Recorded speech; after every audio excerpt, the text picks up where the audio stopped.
To get yours, go to passagesmalibubook.com. All right, let's get to our excellent political panel here at the CNN Election Center. You guys having fun yet? Because it's only just beginning. Nope. You're not having fun. I know Roland, he's always a contrarian. All right, let's talk a little about Erick Erickson. You wrote this about Rick Santorum. It jumped out at me, and I said, wow.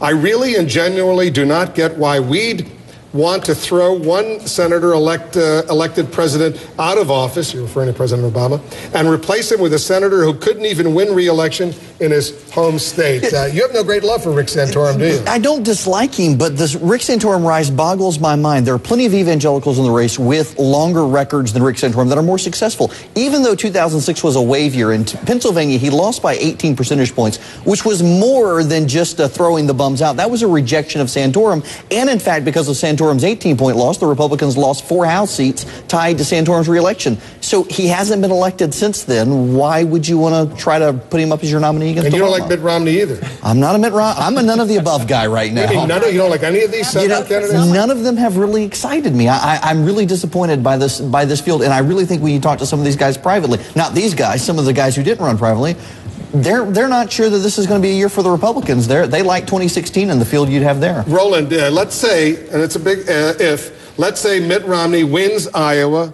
and then, of course, goes on to win New Hampshire, a 1-2 punch. Is it over? No, it's not over. I think we need to stop even putting that out there. This is one of 50 states. And so I expect this to go on. The rules have also changed. You talk about proportional delegation. You don't have winner take all. And you do not have people who are absolutely sold on Mitt Romney. And so I think the dynamics of the various states change. I think you have to look at this election from the lines of being a regional. And you talk in terms of what happens in the South, what happens in the Midwest, what happens in the West, where the issues come into play. So I don't buy the whole notion that 2 states in, it's all done.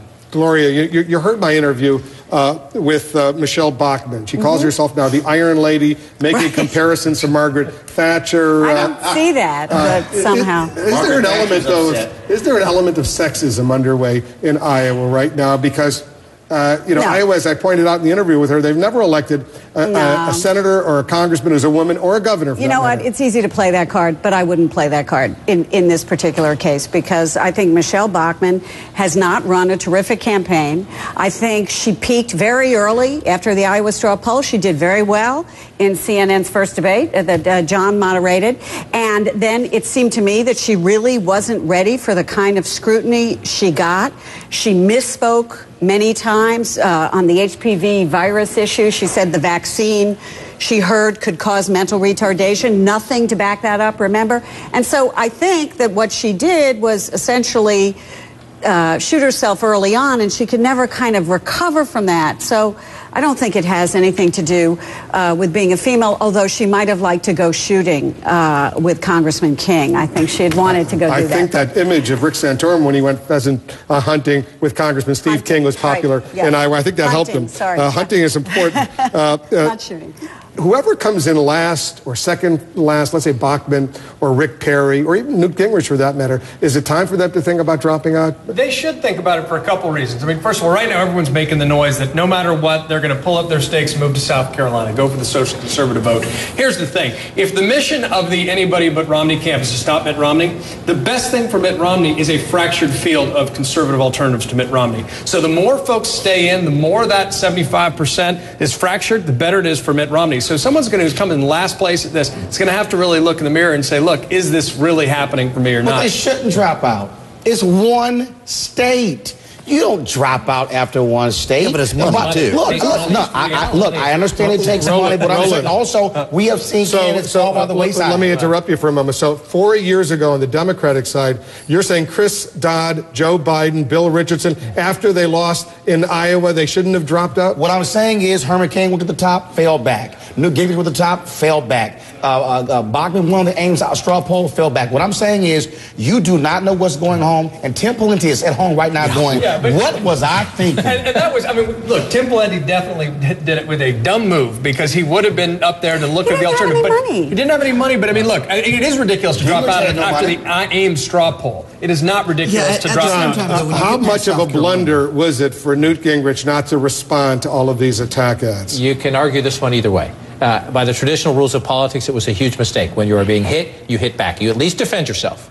You at least defend yourself, and then you decide whether to hit back. However, Newt Gingrich is not your normal political candidate in the sense that he's trying to recreate himself. Republicans remember Newt Gingrich. They remember the caustic, controversial, sometimes nasty Newt Gingrich. If you look at his favorability ratings among all Americans, not just Republicans, but 4 in 10 Americans, the full electorate, view him negatively. More than 20% of Republicans view him negatively. In Iowa, the state where he decided to stay positive, 40% of Iowa Republicans say they would never consider voting for Newt Gingrich. So if he went slash and burn, he raises his own negatives. Now he says he might do that after Iowa.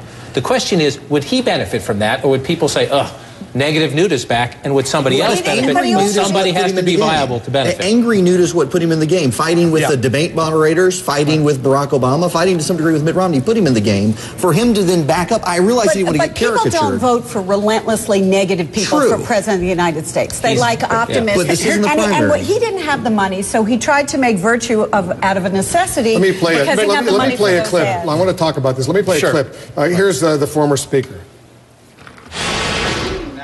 Willing to get more aggressive. Aren't you also acknowledging you should have done it sooner? No, I think we're running a very interesting experiment. This is the first of many contests. I don't know what results are going to come. And you heard people here. I think people genuinely are disgusted with the negative ads. And I think it'll be very interesting to see what happens Tuesday night.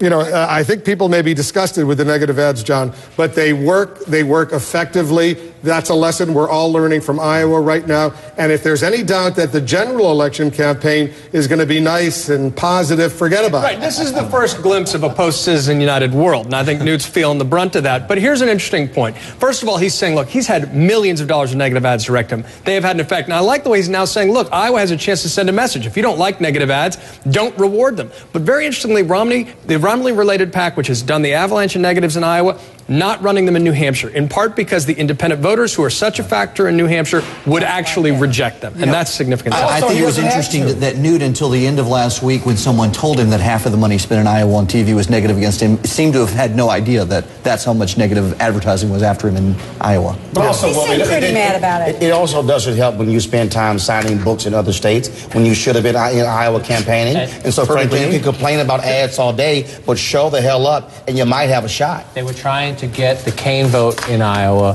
which is a non-politician, different kind of politician. And if Newt Gingrich goes back to being if he's a back that guy again, as opposed to a new I learned my lesson Newt, he can't be viable.